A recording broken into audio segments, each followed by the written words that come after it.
ಮೈಸೂರು ಕೊಡಗು ಲೋಕಸಭಾ ಕ್ಷೇತ್ರಕ್ಕೆ ಬಿಜೆಪಿ ಅಭ್ಯರ್ಥಿಯಾಗಿ ಯದುವೀರ್ ಅವರು ಕಣಕ್ಕಿಳಿದಿದ್ದಾರೆ.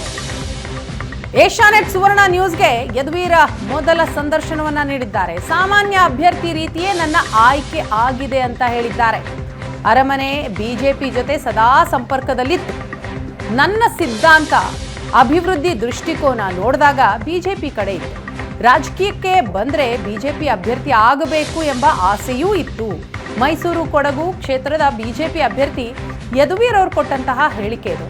ಸಮಾಜದಲ್ಲಿ ಅಭಿವೃದ್ಧಿ ತರಬೇಕಾದ್ರೆ ರಾಜಕಾರಣವೇ ಮಾರ್ಗ. ರಾಜಕಾರಣದಲ್ಲಿ ಬೇಕಾದಷ್ಟು ಸವಾಲು ಬಂದಿದೆ, ಮುಂದೆ ಬರುತ್ತೆ ಅಂತ ಹೇಳ್ತಾರೆ. ಮೈಸೂರು ಕೊಡಗು ಲೋಕಸಭಾ ಕ್ಷೇತ್ರದ ಬಿಜೆಪಿ ಅಭ್ಯರ್ಥಿಯಾಗಿ ಆಯ್ಕೆಯಾದ ನಂತರದಲ್ಲಿ ಯದುವೀರ್ ಕೃಷ್ಣದತ್ತ ಚಾಮರಾಜ ಒಡೆಯರ್ ಅವರು ಮೊದಲ ದಿನದಿಂದಲೇ ಕೂಡ ಫುಲ್ ಆಕ್ಟಿವ್ ಆಗಿದ್ದಾರೆ. ಎಸಿ ಕೊಠಡಿಯನ್ನು ಬಿಟ್ಟು ಬೀದಿಗಿಳಿದು ಮನೆ ಮನೆಯಲ್ಲಿ ಪ್ರಚಾರವನ್ನ ಮಾಡುವಂಥದ್ದು, ಸಾರ್ವಜನಿಕ ಸ್ಥಳಗಳಲ್ಲಿ ಮಾತುಕತೆಯನ್ನು ನಡೆಸುವಂತ ಕಾರ್ಯಗಳಾಗ್ತಾ ಇದೆ. ಬೆಳ್ಳಂಬೆಳಗ್ಗೆ ಕೂಡ ಈಗ ಅವರಾಗಲೇ ಹೋಟೆಲ್ನಲ್ಲಿ ಇದ್ದಾರೆ. ಅವರು ನಮ್ಮ ಜೊತೆಗಿದ್ದಾರೆ, ಮಾತಾಡ್ಸೋಣ. ಸರ್, ನಿಮ್ಮ ಈ ಒಂದು ಆಯ್ಕೆಯ ಪ್ರೋಸೆಸ್ ಯಾವ ರೀತಿಯಾಗಿತ್ತು? ಒಂದು ಸಾಮಾನ್ಯ ಅಭ್ಯರ್ಥಿಯಾಗಿಯೇ ಆಯಿತು. ಅಫ್ಕೋರ್ಸ್ ನಾವು ಅರಮನೆ ಕಡೆಯಿಂದ ಪಕ್ಷದ ಜೊತೆ ಯಾವಾಗಲೂ ಸಂಪರ್ಕದಲ್ಲಿರ್ತೀವಿ. ಅನೇಕ ಪಕ್ಷದ ಜೊತೆ ಸಂಪರ್ಕದಲ್ಲಿರ್ತೀವಿ. ಅದಕ್ಕೆ ಅರಮನೆಯ ಕೆಲಸ ನಾವು ಭಾಳ ಇದು ದೊಡ್ಡ ಪ್ರಭಾವ ಇದೆ ಮತ್ತು ಅದರದ್ದು ಕೆಲಸವನ್ನು ಮುಂದುವರಿಯೋದಕ್ಕೆ ಎಲ್ಲ ಪಕ್ಷದ ಜೊತೆ ನಾವು ಸಂಪರ್ಕದಲ್ಲಿ ಯಾವಾಗಲೂ ಇದ್ದೇ ಇರ್ತೀವಿ. ಸೊ ನನ್ನ ನಂಬಿಕೆಗಳನ್ನ ನೋಡೋಕ್ಕೆ ಹೋದರೆ, ನಮ್ಮ ಸಿದ್ಧಾಂತ ಮತ್ತು ಈ ನಮ್ಮ ಕೊಡಗು ಮೈಸೂರು ಕ್ಷೇತ್ರಕ್ಕೆ ಅಭಿವೃದ್ಧಿಗಾಗಿ ಇರುವ ದೃಷ್ಟಿ ಬಗ್ಗೆ ನಾವು ನೋಡೋಕ್ಕೆ ಹೋದರೆ ಇದು ಭಾಜಪಾ ಪಕ್ಷದ ಕಡೆ ಇದೆ, ಅದರ ಒಂದು ಹೊಂದಾಣಿಕೆ ಇದೆ ಅಂತ ಹೇಳ್ಬೋದು. ಸೊ ಅದಕ್ಕಾಗಿ ನಾನು ಈ ರಾಜಕೀಯ ಕ್ಷೇತ್ರ ಬಂದರೆ ಇದೇ ಪಕ್ಷದ ಮೂಲಕ ನಾನು ಅಭ್ಯರ್ಥಿ ಆಗಬೇಕು ಅಂತ ನನ್ನ ಆಸೆ. ಅಂದರೆ ರಾಜಮನೆತನದವರು ಒಬ್ಬರನ್ನ ಅಭ್ಯರ್ಥಿಯಾಗಿ ಮಾಡ್ತಾ ಇದ್ದೀವಿ. ಆ ಪಕ್ಷದಿಂದನೇ ಕೂಡ ಅಪ್ರೋಚ್ ಜಾಸ್ತಿ ಆಯಿತು. ಅದರಲ್ಲೂ ಕೂಡ ರಾಷ್ಟ್ರ ಮಟ್ಟದಲ್ಲಿ ಅವರನ್ನು ಕರೆತರುವುದಕ್ಕೆ ಎಲ್ಲ ಪ್ರಯತ್ನಗಳಾಗ್ತು ಅನ್ನೋದು ದೊಡ್ಡ ಮಟ್ಟದ ಸುದ್ದಿಗಳಾಗ್ತು. ಭಾಳ ಮುಖ್ಯವಾಗಿ ತಮ್ಮ ರಾಜಸ್ಥಾನದ ಮೂಲದಿಂದನೂ ಕೂಡ ಪ್ರಯತ್ನಗಳಾಗಿದೆ ಅಂತೇಳಿ ಈ ವಿಚಾರದ ಬಗ್ಗೆ. ರಾಜಸ್ಥಾನ್ ಮಾಹಿತಿ ಎಲ್ಲ ಸುಳ್ಳು, ಅದರಲ್ಲಿ ಯಾವುದೇ ರೀತಿ ಏನು ಸತ್ಯ ಇಲ್ಲ. ಅವರ ನಮ್ಮ ಫಾದರ್ ಇನ್ ಲಾಗ್ ಎಲ್ಲರಿಗೂ ಗೊತ್ತಾಗಿದೆ. ನಿಮಗೆ ಯಾವಾಗ ಗೊತ್ತಾಯಿತು ಅಧಿಕೃತವಾಗಿ, ಅವ್ರಿಗೂ ಅದೇ ಸಮಯದಲ್ಲಿ ಗೊತ್ತಾಗಿತ್ತು. ನಮಗೇನು ಯಾರು ನಮ್ಮ ಪರವಾಗಿ ಲಾಬಿಂಗು ಅಥವಾ ಏನದು ಇದ್ರ ಬಗ್ಗೆ ಕೇಳುವಂಥದ್ದು ಅವಶ್ಯಕತೆ ಇಲ್ಲ.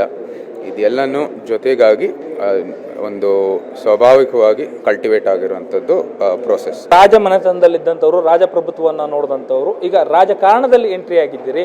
ಎರಡನ್ನೂ ಯಾವ ರೀತಿಯಾಗಿ ಮ್ಯಾಚ್ ಮಾಡ್ಬೋದು? ಎರಡಕ್ಕೂ ಏನು ವ್ಯತ್ಯಾಸ ಇದೆ? ನನ್ನ ಪ್ರಕಾರದಲ್ಲಿ ಏನು ವ್ಯತ್ಯಾಸ ಇಲ್ಲ.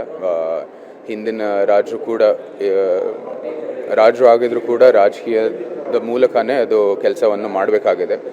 ಇದು ಕಾಂಟ್ರವರ್ಸಿಗಳು ಎಲ್ಲ ಇದ್ದೇ ಇರುತ್ತೆ ಜೀವನದಲ್ಲಿ, ಅದೆಲ್ಲ ಸಹಜ.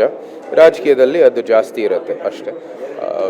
ಪ್ರಜಾಪ್ರಭುತ್ವದ ಒಂದು ಅತ್ಯದ್ಭುತ ವ್ಯವಸ್ಥೆಯಲ್ಲಿ ನೀವು ನಿಜವಾದ ನೀತಿ ನಿಯಮಗಳ ಮೂಲಕ ಒಂದು ಬದಲಾವಣೆ ತರಬೇಕಂದ್ರೆ, ಅಭಿವೃದ್ಧಿ ತರಬೇಕಂದ್ರೆ ಈ ವ್ಯವಸ್ಥೆಯಲ್ಲಿ ಇದೇ ಮಾರ್ಗ. ಸೊ ಅದನ್ನು ನಾವು ಸ್ವೀಕರಿಸಬೇಕು, ಎಲ್ಲನೂ ನುಂಗುಬಿಟ್ಟು ಮುಂದುವರಿಬೇಕು. ಎಲ್ಲಿ ಟೀಕೆ ವ್ಯಾಲಿಡ್ ಇದೆ ಅದನ್ನ ನಾವು ಸ್ವೀಕರಿಸಿ ಅದು ಹೇಗೆ ನಾವು ಬದಲಾವಣೆ ತರಬೇಕು ಅಂತ ನೋಡ್ಬಿಟ್ಟು ಮುಂದುವರಿಬೇಕು. ಇವತ್ತಿನ ಪರಿಸ್ಥಿತಿ ಟಫೆಸ್ಟ್ ಜಾಬ್ ಅಂತಂದ್ರೆ ರಾಜಕಾರಣ ಅಂತ ಅನ್ನೋದಾಗಿದೆ. ನಿಮಗೆ ರಾಜಕಾರಣದಲ್ಲಿ ಏನೆಲ್ಲ ಸವಾಲುಗಳು ಕಾಣಿಸ್ತಾ ಇದೆ ಇವತ್ತಿಗೆ? ಇರುತ್ತೆ, ಅದು ಬೇಕಾದಷ್ಟು ಇರುತ್ತೆ. ಅದೆಲ್ಲ ಮುಂದೆ ಬರುತ್ತೆ ಮತ್ತು ಆಗಲೇ ಆಗಿದೆ ಕೆಲವು. ಅದು ನಾವು ಸ್ವೀಕರಿಸಿ ಮುಂದುವರಿಬೇಕು. ಚಾಲೆಂಜ್ಗಳನ್ನು ಅದರ ಪರಿಹರಿಸಿ ಅದರ ಪ್ರತಿಫಲ ಭಾಳ ಸಿಹಿ ಇದೆ. ಸೊ ಅದು I look forward to all challenges. ಎಲ್ಲ ಸ್ಥಳೀಯ ನಾಯಕರ ಸಹಕಾರ ಕೇಳಿದ್ದೀನಿ, ಅವ್ರು ಕೊಡ್ತಾರೆ ಅಂತ ವಿಶ್ವಾಸ ಇದೆ. ಯಾರಿಗೆ ಮಾತಾಡಿದ್ರು, ಅವರು ಪಟ್ಟಿ ಅಧಿಕೃತವಾಗಿ ಬಂದುವಾಗನೇ ಅವರು ನಮಗೆ ಕರೆ ಮಾಡಿ ಎಲ್ಲ ಸಹಕಾರ ಕೊಡ್ತೀವಿ ಅಂತ ಹೇಳಿದ್ದಾರೆ. ಸೊ ಇದಿಷ್ಟು ಈಗ ಬಿಜೆಪಿ ಅಭ್ಯರ್ಥಿ ಆಗಿರ್ತಕ್ಕಂತಹ ಯದುವೀರ್ ಕೃಷ್ಣದತ್ತ ಚಾಮರಾಜ ಒಡೆಯರ್ ಅವರ ಮನದಾಳದ ಮಾತು. ಮೈಸೂರನ್ನ ಸಮಗ್ರವಾದ ಅಭಿವೃದ್ಧಿಯನ್ನು ಮಾಡಬೇಕು, ಅದರಲ್ಲೂ ಕೂಡ ಪ್ರವಾಸೋದ್ಯಮಕ್ಕೆ ಇಡೀ ದಕ್ಷಿಣ ಭಾರತದಲ್ಲಿ ಕೇಂದ್ರ ಬಿಂದುವಾಗಿ ಮಾಡಬೇಕು ಅನ್ನುವಂತಹ ಮಹೋನ್ನತವಾದಂಥ ಆಸೆಯನ್ನು ಇಟ್ಕೊಂಡು ಅವರು ರಾಜಕಾರಣಕ್ಕೆ ಬಂದಿರತಕ್ಕಂಥದ್ದನ್ನು ಹೇಳಿದ್ದಾರೆ. ಕ್ಯಾಮ್ರಾ ಪರ್ಸನ್ ನವೀನ್ ಜೊತೆ ಮಧು ಚಿನ್ಕುರುಳಿ, ಏಷ್ಯಾನೆಟ್ ಸುವರ್ಣ ನ್ಯೂಸ್, ಮೈಸೂರು.